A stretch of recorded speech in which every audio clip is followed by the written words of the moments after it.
Another huge loss away from home, and it's really all on Eric Ten Hag. I tell you, he's the reason as to why you've gone ahead to drop points today.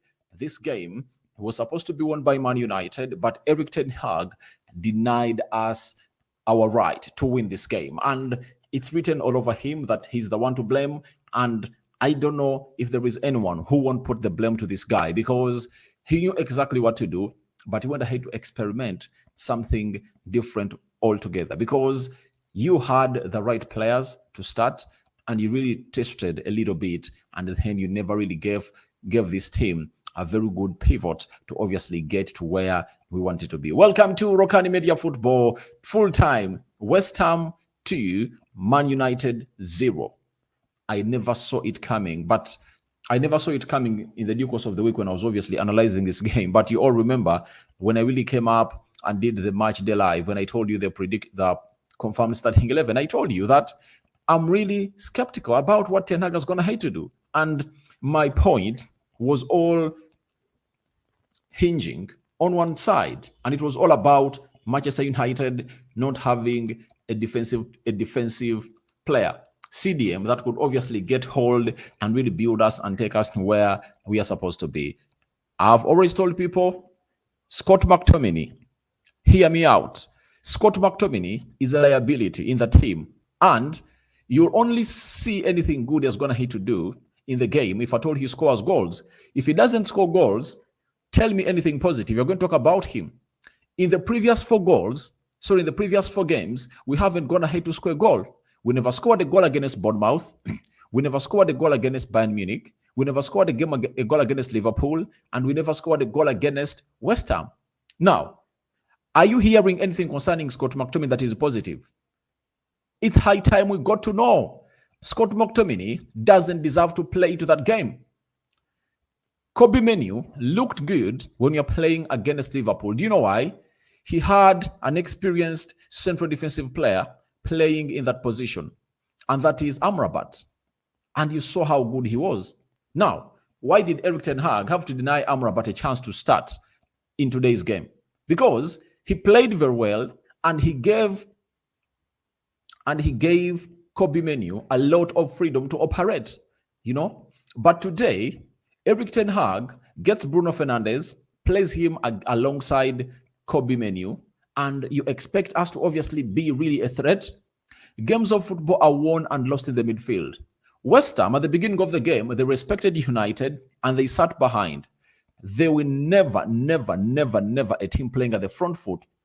And all they had to was to hit us on the break, The first goal you saw to hit that, Bowen makes a very good run and Paketa realizes him. But remember, Garnacho was with Gerard Bowen. By the time Gerard Bowen went ahead to obviously pass that ball to Lucas Paketa, and Lucas Paketa controls that ball and then picks this guy out. But ask yourself, why would Lucas Paketa have all the time to really find that pass without any player pressing him? That is really very bad. And what's the cause of that?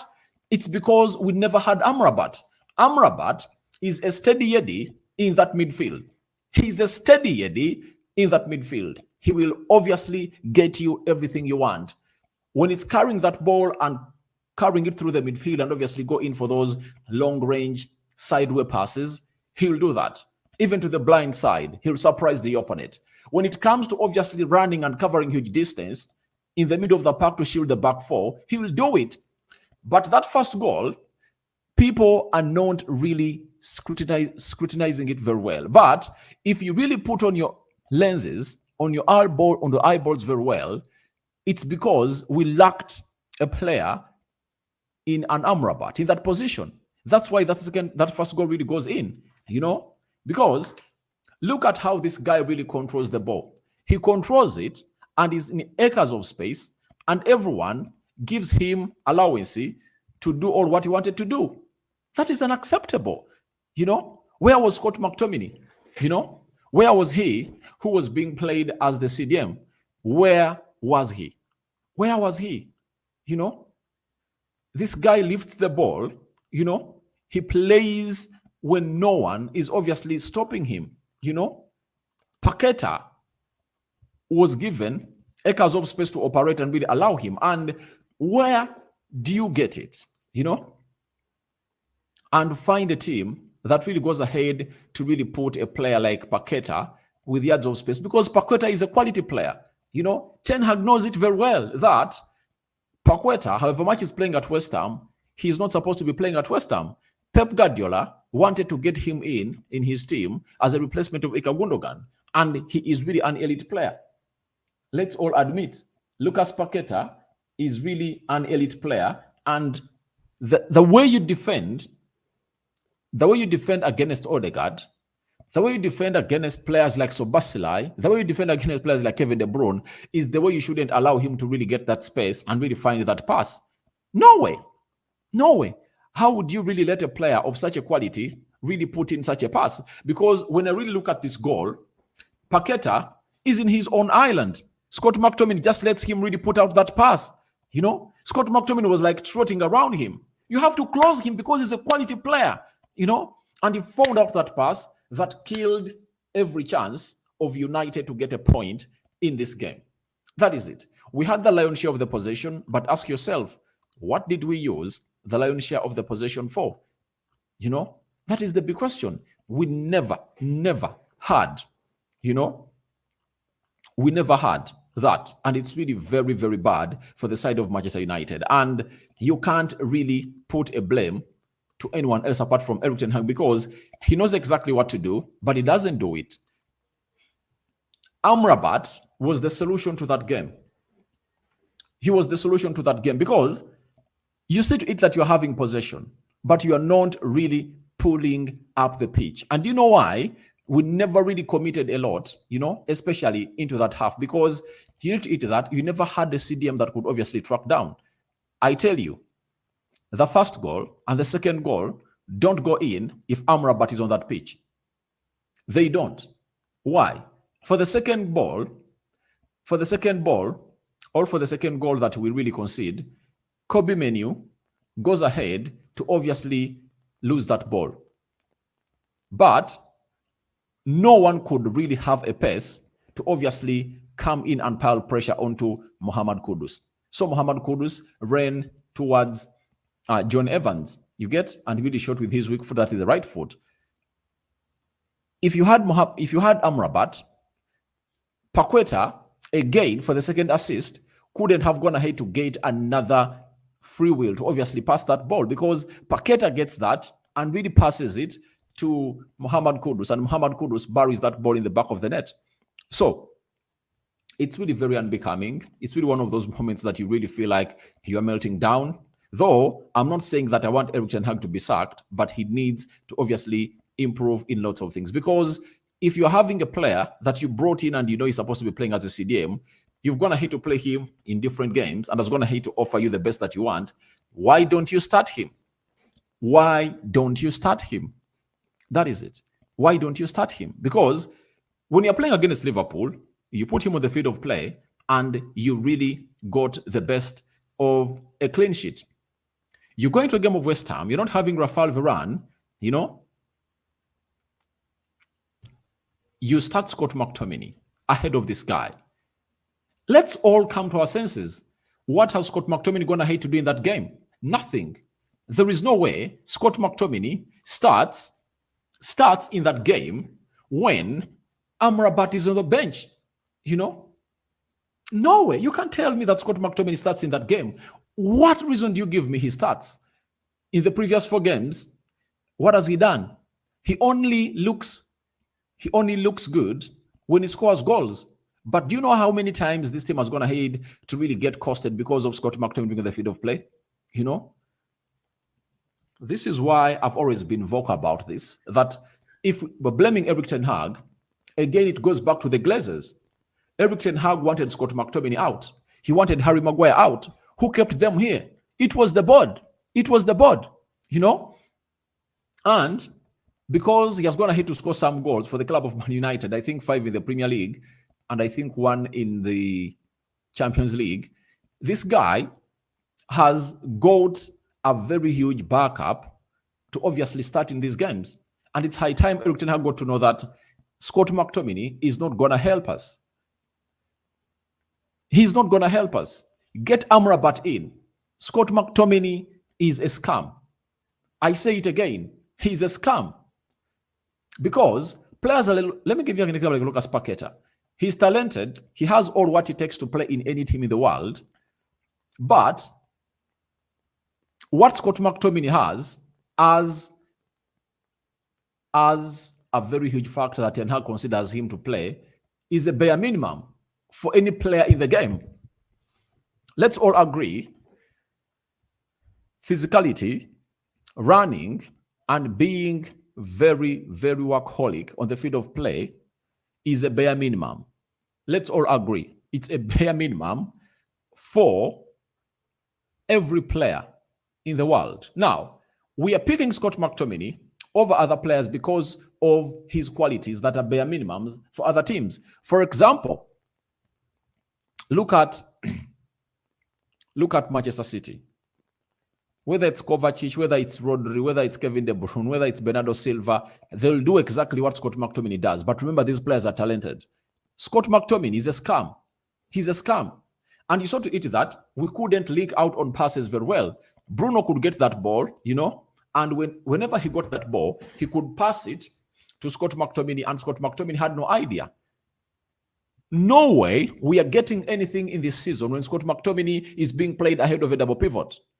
No way, at least play him in a double pivot alongside Kobe Menu and let Bruno play in his position.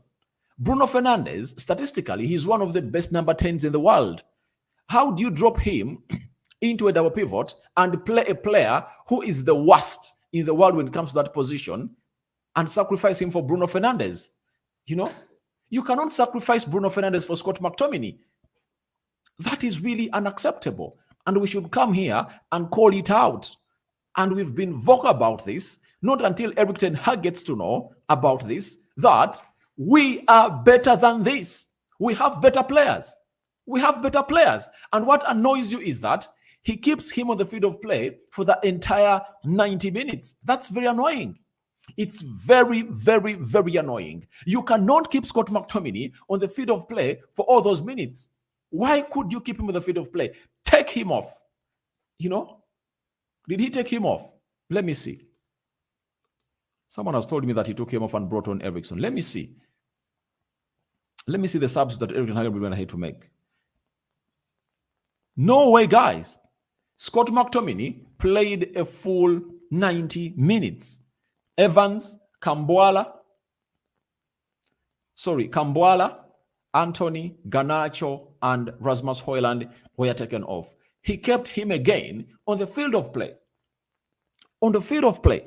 That is unacceptable. It's never gonna work. It's never gonna work because that's a myth. That's a myth. Scoring goals doesn't mean that you should start at the club of Man United because we have better players that can feature into that position. And if Erik ten Hag does not revise this, like we told him on Rashford, he had clinged himself on Marcus Rashford, and we are telling him, please, take Rashford off the field of play. And when you put Garnacho there, Garnacho went ahead to obviously show us that I deserve to be in this position. Though I'm going to come up on Garnacho today, he went ahead also to cost us today. Now, on Anthony, he dropped Anthony, and he saw to it that Anthony is performing better and better and better. He no longer goes in for those uncalled for passes, and he saw to it that today he released Garnacho twice, and Garnacho failed to obviously score those goals. So even on Scott McTominay, he deserves to be dropped. Scott McTominay has to be dropped out of the team because he's the weak link. He is the weak link. You might not want to hear this, but he's a weak link. And to everyone who has gone ahead and really said, Scott McTominay is on form now. Where is his form? In the previous 4 games, we've not scored any goal. Have you seen anything important, all productive, that Scott McTominay has gone ahead to do? No. And people say he's really a very workaholic guy. Go and look at the first goal that we concede. Lucas Paketa gets control. He gets time to even lift that ball. He controls that ball, and then he looks out for Gerard Bowen. I was here and I knew what he was going to do. Me, who was seated here, I knew exactly what that guy was going to do. But Scott McTominay, who was in front of Lucas Paketa, let him do that. He let him do that. We conceded the first goal because of Scott McTominay. Secondly, because of Garnacho. Garnacho was the man tracking Gerard Bowen. After passing that ball, Garnacho stands again there and doesn't track back to the box. We need to be tracking back to the box such that even if we expect Luke Shaw to be there, let's really outnumber these players. Garnacho did it against Newcastle. He did it against Copenhagen for the last goal that we conceded that made it 4 for Copenhagen. So he did it like that. We need to be tracking back, and all the havoc starts on Scott McTominay. Why do you let Lucas Paketa lift that ball? I'm still watching this thing. I'm still watching this. He takes his time, and you cannot let Paketa. Paketa is a quality player. He is a quality player, and you let him do that in front of you. Very, very, very, very, very, very, very disgusting. And this is all Ten Hag. I tell you, it's because of Ten Hag. We lose this game because of Ten Hag. Why don't you have Amrabat on the field of play? The team has shown you that we've got a hit to surrender. What are you doing? Because we got the better chances of the game. If you are to be realistic, we got the better chances of the game in the first half. And even in the second half, we created more, but we never had a shot on target. Do you know why? We never had a single pivot in Amrabat that could give allowance to Kobe Menu to surge in the final third. You saw to it that Kobe Menu never really did that box-to-box role very well, like he did it against Liverpool. Because against Liverpool, he knew to it that I had a player behind me whom I'm really having confidence in. Now today, he had either Bruno Fernandes or Scott McTominay. Now, tell me where he will get the confidence to obviously drive that ball to where it deserves to be. There is no way. You don't tell me that this is all made by Erik Ten Hag, and he needs to obviously not do this against Aston Villa, because if you bring Scott McTominay against Aston Villa, they are going to really bury us. We had a chance, by the way, today to obviously close down on Aston Villa, but we've gone ahead to lost, and Aston Villa is having 39 points, and we are having 28. So we are 11 points behind Aston Villa. That is really very bad. Very, very bad. And you ask yourself, if Rokan David can see it, why can't the manager see it? He is a proactive manager. He knows exactly what it means to see to it that you have players that are good on the ball. If I'm asking Erik Ten Hag, tell me one thing that Scott McTominay does better than Amrabat. Do you know why I'm clinging so much onto the midfield case? It's simple. It is simple because the midfield is where the games of football are won and lost. You saw the 2 goals that we conceded today. Midfield failure made us concede goals today. You understand? Our midfield costed us the game. And even in the attacking phase, we lacked a person to really orchestrate play. So it's very annoying, very, very, very, very, very disturbing. And Erik Ten Hag needs to really watch himself out. Let me go now, Alejandro Garnacho. Garnacho had 2 chances, by the way. I don't know how he missed out on the first one, and I don't know how he went ahead to obviously miss out on the other one. I was really perplexed about him. He looks so playful, and where has his confidence gone? He needed to score a goal today. He needed to score one today, but he didn't. He didn't really score any. Yet, he really had a chance to obviously get us going in. Therefore, he had 2 chances. And let me show you the first chance where he was released by Anthony. Let me show you.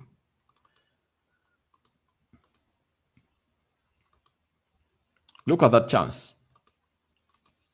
In the 34th minute, Anthony released him very well. And look at that chance. Clear-cut chance. He misses out on it. He misses out on it.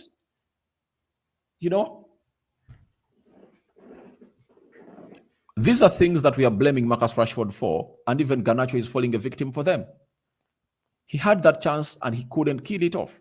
Anthony was the orchestrator. That's why I told you that today Anthony went ahead to play very well, because he had that chance and it was created by him.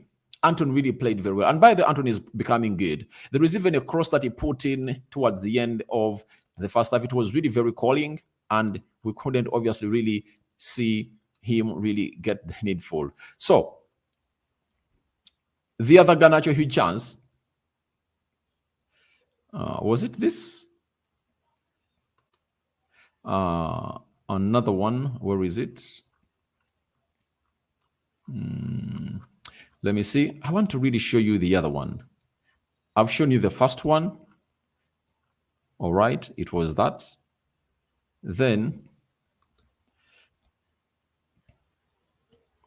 there was this one also.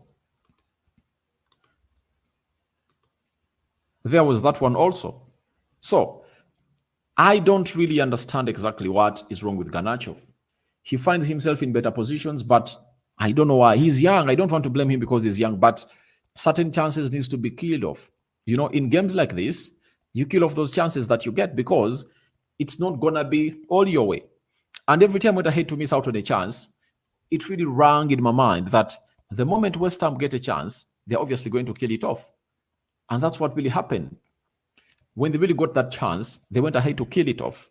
So we have a lot to do at the club of Man United, and we need to really keep going. But if we really continue to see to it that this guy comes on a lot, then he shouldn't be the field of play.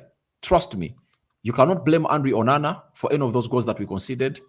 If at all you're really fair, you cannot blame any. You know, you cannot blame any. So, Højlund taken off. I saw Højlund today and I really felt very bad. And this is when I hate to obviously retaliate my words. I hate retaliating my words, because I've obviously said that the problem of Man United is we don't create chances for our number nines. Have you seen it when Rasmus Højlund was taken off and Rashford came on? Did you see what happened? Did Rashford even get any ball? What he did was to obviously go onto the half spaces, you know, because he was short of service. We don't really service our number nines. I really looked at Paul Scholes last time. I think we were playing which team? Bournemouth. When Anton Martial played 60 minutes, they took him off and brought in Rasmus Højlund. They said, Paul Scholes said, you cannot really start Anton Martial. He doesn't have the urge. The job of Anton Martial is to score goals. And if to score goals, you need to be feeding him. If you don't feed him, you are not going to see him score goals. This is where we get it wrong. You know, this is where we get it wrong. And people don't really think before they talk sometimes, because some people carry their agendas, ahead of their brains. They blamed Anton Martial, who played 60 minutes, and when Rasmus Højlund came on through, did he even get a shot at target? No.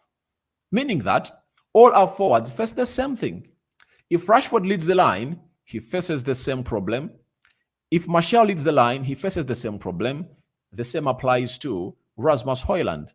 He faces the same problem. We struggle in the final third. Meaning that Bruno Fernandes, Anthony, Garnacho should be doing better. And today, Anthony has gone to do his job.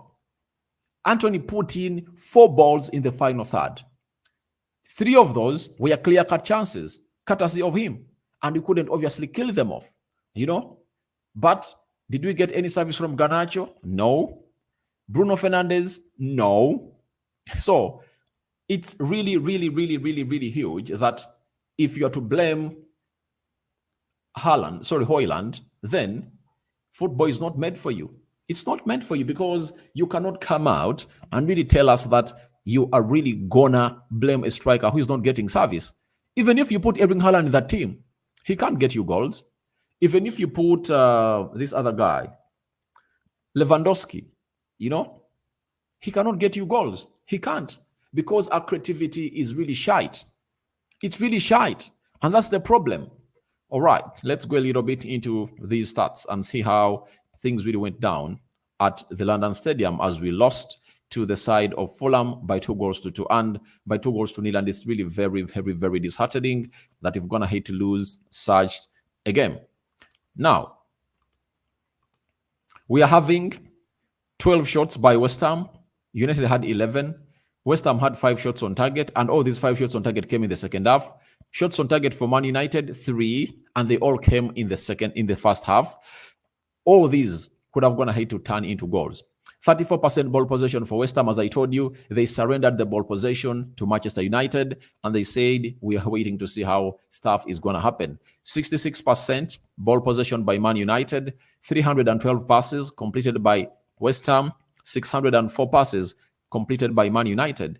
79% ball possession by West Ham, 79% passing accuracy by West Ham, 85% passing accuracy by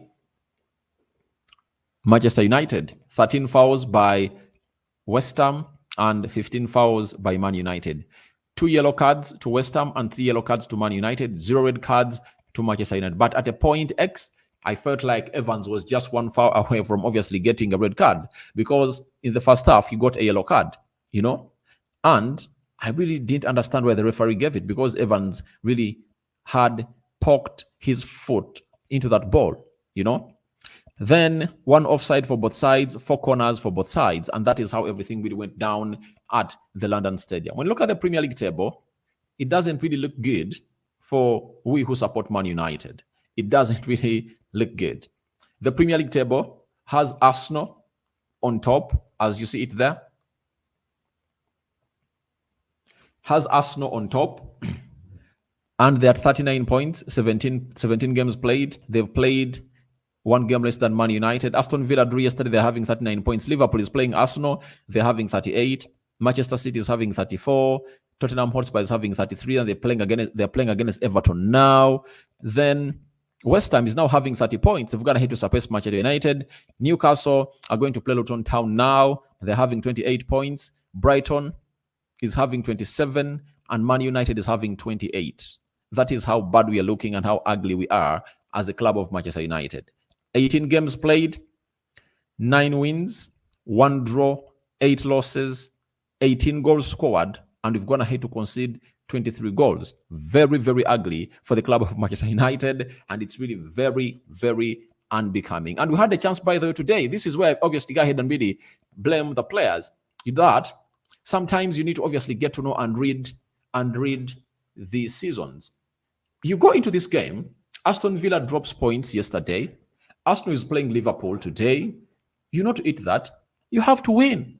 All you had to do was to win, Do everything in your energy, all in your reach to win this game of football, But you saw to it that every time we got that ball and we passed it around, we could easily reach the goal of West Ham. You see players like Bruno Fernandes going for uncalled for shots, You see players doing negative passes, yet they would have gone ahead to do very many things. Garnacho lost very many balls at the edge of the United box area. He lost very many balls onto that time. Let's go into your comments as we obviously try to obviously make it done. They deserve to lose this game. No player who was putting any effort. This is not Manchester United. Andrew Onana for the first goal is his mistake. He could punch out the ball, but how could he punch the ball? He had already made his move, and he was closing down the guy. I don't want to see. How could anyone come out in the world and really say that Andrew Onana was the problem for the first goal we conceded? Guys, that is a keeper to beat. That is a keeper to beat. Blame Garnacho, blame Scott McTominay, for letting Gerard Bowen face Andrew Onana. How do you blame a goalkeeper for a keeper to beat? You cannot blame him. I'm sick of United losing that. His Morris. Then I said a blame goes to Eric Ten Hag and team selection costed us, and it's all because of one position. That is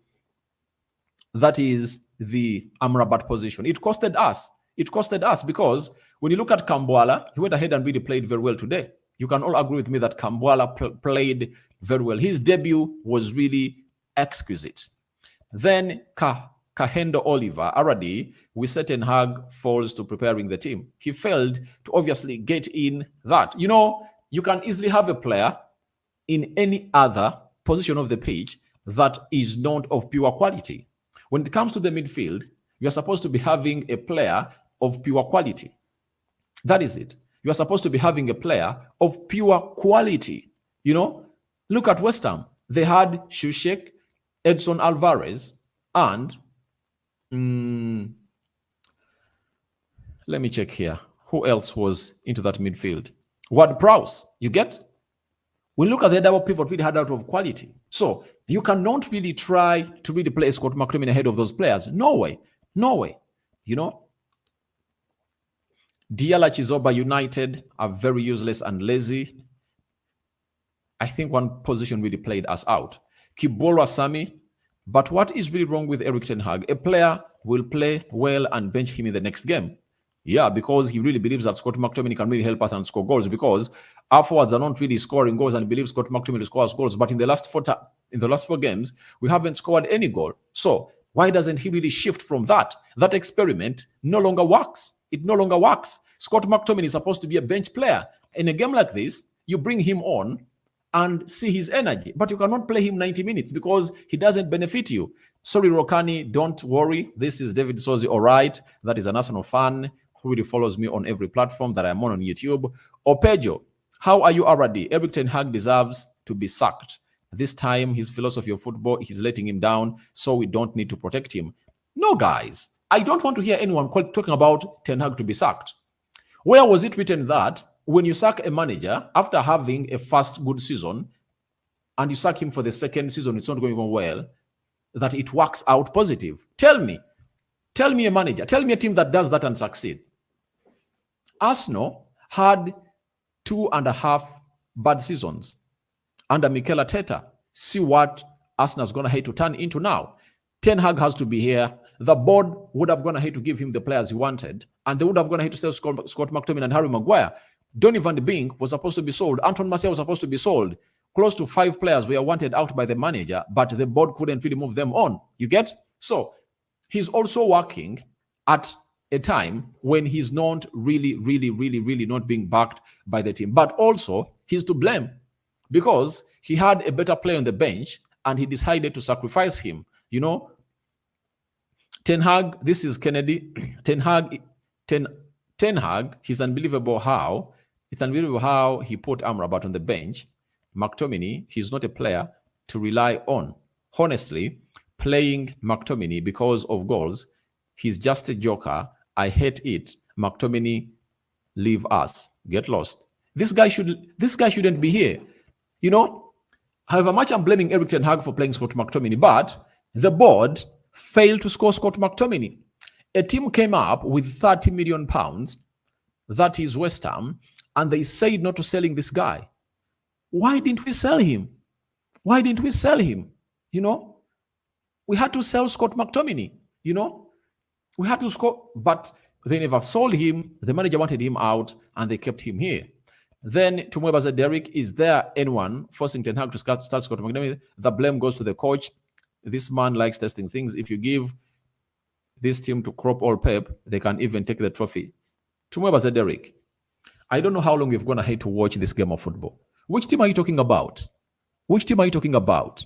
Man United. Now, let me ask you, how many players of Man United get into the team of City? How many players of Man United get into the team of Liverpool? Let me be very objective. Varane can get in. Casemiro can get in. Luke Shaw can get in. You get? Amrabat can get in. Who else? Who else? No other player gets in.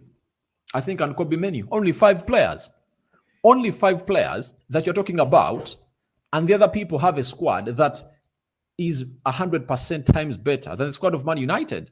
They've taken 7-8 years to build their squads. There is no way Pep Guardiola comes into Man United and really does miracles with that squad. He can't. He can't.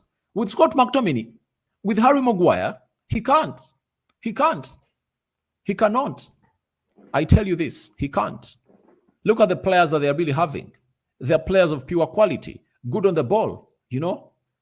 These players, some of them are jokers, and it will need Erik ten Hag another summer to make a clear out, to get in players that can obviously put in a shift every time we call it for. So I blame Erik ten Hag, that is it. But I cannot come out and really approve your statement that if we get in Pep Guardiola, what's the name? If you get in Pep Guardiola or Klopp, things go on as to plan. Let me take you back last season. Do you know how he performed well last season? It's because we had quality in our team. Lisandro Martinez, Rafael Varane, Casemiro, Eriksen. You get? Those players were really pivotal because all those players I'm talking about, every time they got the ball, they couldn't fail to find a line-breaking pass, all those intricate passes in the middle of the park, you know? But because you're not having Casemiro, you are not having Eriksen, you are not having, what's the name of the other guy? Lisandro Martinez, quality players, you cannot build onto that. You really need some quality in your team to see to it that that team really progresses. And people never really saw the offensive part of Martinez. And if at all you are really vigilant, remember the games we played with Martinez in and the games we played without Martinez. We suffered a lot. Why? Martinez is a press-resistant player. When he gets that ball, he really ventures into spaces that brave players cannot venture into. And every time he makes those ventures, he tries to attract attention of midfielders of other clubs to come and press him and close it and really close him down. In the due course of wanting to close him down, what happens? That line-breaking pass, you know, through the midfield, you know, and then we have spaces to operate in.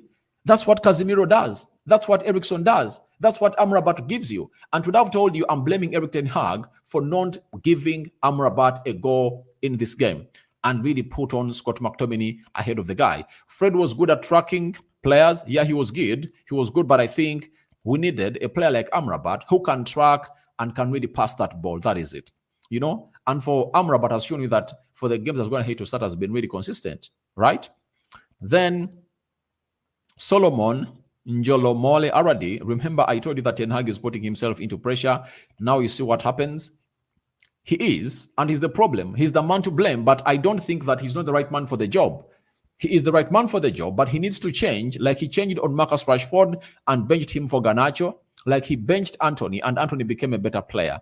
Like he went ahead and really said, I should really get these players on and get others off. He should do the same thing for Scott McTominay. Scott McTominay cannot start in any team in the Premier League in the top seven positions. He cannot start at Aston Villa. He cannot start at Newcastle. He cannot start at Arsenal, Liverpool, Man City, Chelsea. He can't start Scott McTominay. Now, a player that cannot start at the size of those teams, how come he obviously starts in a team like Man United? Tell me how that is possible. Tell me how that is possible. To me, it's really a scam. Scott McTominay is a scam. He shouldn't be starting. He shouldn't be getting anywhere the starting 11 of Man United. When we had injuries, I would understand that there was a reason as to why Ten Hag was doing that. But do we still have injuries? We have players that can really play the job, you know? Get him off. He shouldn't be really doing anything in that starting 11. If you tell me he's a bench player, I can say, all right, let him be a player who is really a squad player. But he shouldn't be really responsible for starting games at the club of Man United. And this is where I lose it with Erik ten Hag, that when will he ever learn that players like Scott McTominay are liabilities to the squad? McTominay is a liability. He is 100% a liability. You cannot rely on him, you know? So he needs to obviously do something better. Then I'm having Habib Arafat. McTominay was not in the game. He should have taken him off and put on Amrabat. Yeah. But I wonder why Amrabat and Casemiro were taken off. You remember, Amrabat and Casemiro were taken off after 45 minutes. I think after of Galatasaray and another game that we played. And for Scott McTominay, he cannot be taken off. He can't. He can't. Why? For God's sake, can't he take off this guy? Habib Arabat, he even took off Hoyland and put on Rashi, was pressing. I also never understood that because I thought Garnacho's minutes were over. Let's all agree. Garnacho's minutes were over.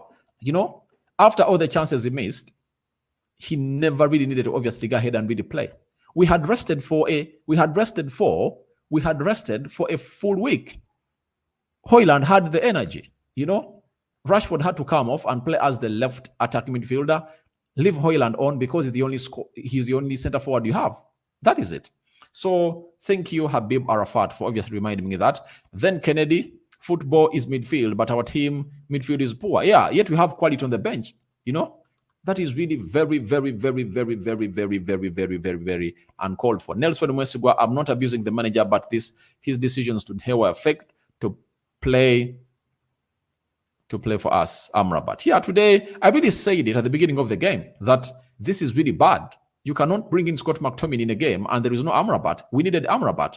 Then Habib Aravat, Anthony did well. He should keep the good work up. Yeah, he did well and he's putting the energy. And I really love everything he's obviously putting up. Then Ashaba Deus, Ten Hag has to go because of poor selection. Ten Hag he's down to blame for this loss, but he's not really a manager. You're supposed to obviously fire.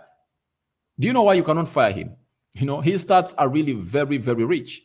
His stats are really very rich. In 87 Premier League games managed, him, Pep Guardiola, Arteta, and Klopp, he has the highest winning percentage. You get? He has the highest winning percentage. So those stats have been put up by him and you cannot obviously really sack him. Height Studios, the problem is the coach. Yeah, but I think he'll really understand this. Kahende Oliver, already Arsenal made mistakes. Arsenal made mistake. Was supposed to sign Kudos because he's doing a very beautiful job. Yeah, they wanted Kudos, but they really never had the money to cash in. That is it. They wanted Kudos, but they never had money to cash in. That's why you saw to it that when Arsenal went in to sign David Raya, they really got him on loan with a buyback clause that was not mandatory, because when you make it mandatory, that means you will obviously do the needful and obviously make it count on the financial fair play rule.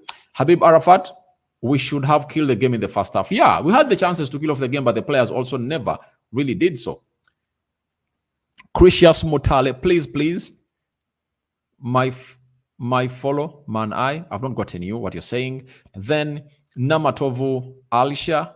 Oh my, what's really happening to our team? I know these blowing hots and calls are going to happen a lot, but trust me, I want to see Erik Ten Hag. You know, right now I'm still a little bit of calm. I'm going to lose it a little bit, but I want Casemiro to be back. You know, and I see how Erik Ten Hag squeezes Scott McTominay in the team. That's what I want to see. Eriksson and Casemiro and Amrabat are available. I want to see how Erik Ten Hag squeezes Scott McTominay. And for that, if he continues to play Scott McTominay ahead of any of those players, I'll come here and really tell you it's now over for me and Ten Hag, because I will understand he is not here to really improve this team. Because how can you leave better players on the field of play and midfield a player who is a mechanic in our midfield? You can't. That is really unacceptable. Please, my fellow United supporters, there is no other coaches who can coach United. Guys, everyone who is thinking about sacking Erik Ten Hag, I keep telling you this. The cycle has been the same on David Moyes, on Louis van Gaal, on Jose Mourinho, and on Ole Gunnar Solskjaer, and on Ralf Rangnick. You get? Now, if you do the same thing again and again, and you expect different results, then you are insane. Let's try out something different. Let us see Erik Ten Hag be here for 4 or 5 years, you know, and then we sack him if at all he fails. That is it. Because if he spends 4 or 5 years here, there is no way I'll come here and really defend him, because they would have gone ahead to give him that time. Now, we are obviously having this as an escape route because we haven't really seen a manager be here for 5 years. I told you, Sir Alex Ferguson at Manchester United, Sir Alex Ferguson At Manchester United, it took him 5 years to really be there, and they were going to sack him in the 4th year. So in that 5th year, they're going to sack him, and that's when he won an FA Cup. And then he went ahead to build his kingdom. You get? So sacking is not the solution. The solution is get Ten Hag the right people at the helm of the club. He will get you exactly what you want, because the sporting director will get in players that are really elite. Dapik says Ten Hag out. There are a lot of managers that make a subpart player look awesome with his tactics. Look at Xabi Alonso, Ten Hag. Guys, I don't think that Bayern Leverkusen has gone ahead to achieve things that Ajax have gone ahead to achieve in as far as top European football is really concerned. So, if you're ready to agree together, put Erik Ten Hag in the Bundesliga. He's a better manager, and he can beat Xabi Alonso left, right, and center. But which structure are you working under? Ten Hag came out and really told you that he cannot play the ball or the type of football he was playing at Ajax because he's having different people. At Ajax, he had different people, and at United, he's having different people. You people, when your head, do you know why your legs walk? It's because your mind has gone ahead to think that I have to walk. Your mouth eats because your brain feels like it's high time I put something in my mouth. So let's all admit, Ten Hag is going to hate to do mistakes, but he is known to the biggest problem. The biggest problem are the people ahead of him. The board is a problem, Stop the Cup last season, we got smashed 7-0 with Martinez. Guys, I've seen teams that are really having the best defenders. Do you know that Aston Villa put 7 past Liverpool when they had Virgil van Dijk, the best defender in the world? Do you know that? So, do you tell me that the best defender shouldn't really concede goals? Every team has gone ahead to concede stupid goals. Vidic and Rio Ferdinand conceded 6 when you're playing against Manchester City. By that time, Vidic and Rio Ferdinand were the best central defense partnership in the world. Did that rip off them? They are being the best central defenders in the world. Guys, let's really think beyond what our agendas are really telling us. Klein, my brother, I remember telling you someday, Erik Ten Hag has a tendency of dropping the best performing players. How on earth would you drop Amrabat? What did he do? This is total madness. This is where I fault Erik Ten Hag. And for that, we really agree. I really agree. If we had started, if I'd started Scott McTominay and taken him off, like after the hour mark, I would have gone, it's all right. He really understood that Scott McTominay is doing bad. But Scott McTominay has gone ahead to play 90 minutes for very many games and is doing nothing and is keeping him on the field of play. And you ask yourself, why on earth is he keeping him on the field of play? I fault him for Scott McTominay. That piece is really wrong, and that box is unticked. And Amrabat was the right man to tick that box. Semanda Remy, yes. All right, thank you. Then Crisius Motale, why this coach loved that goalkeeper, Andrew Onana, and why don't he change? Guys, today Andrew Onana did very well. His distribution was okay. He did the saves he had to make, and people are really blaming him for the first goal. Guys, where on earth can you blame a goalkeeper for a keeper to beat? Where were the other players when Paketa was really releasing Gerard Bowen? Gerard Bowen was with Garnacho. Garnacho never tracked back, Scott McTominay was in front of Paketa, and Paketa went ahead to put out that pass. Most people look at how the goal goes in, but they don't know where. They don't look at where that ball is going to hit to come in from, so that it crosses the line. So we should really change our way of really looking at things in football. We should totally change our way of looking at things in football. Then I don't know how much, but something fishy is going on between the coach and some players. Varane Amrabat, the way he's dropping this guts inside normal only. Let's wait and see, guys. For me, I know Ten Hag is the right man for the job, but that does not make me not select him whenever he does something wrong. So I have to do that and select him. So guys, thank you very much for watching through. Rock and David has been my name. There has been a match reaction. We've got a hate to lose badly, and we hope for the better on the 26th. 3 days from now, we are back at Old Trafford. We are hosting Aston Villa. Another huge game.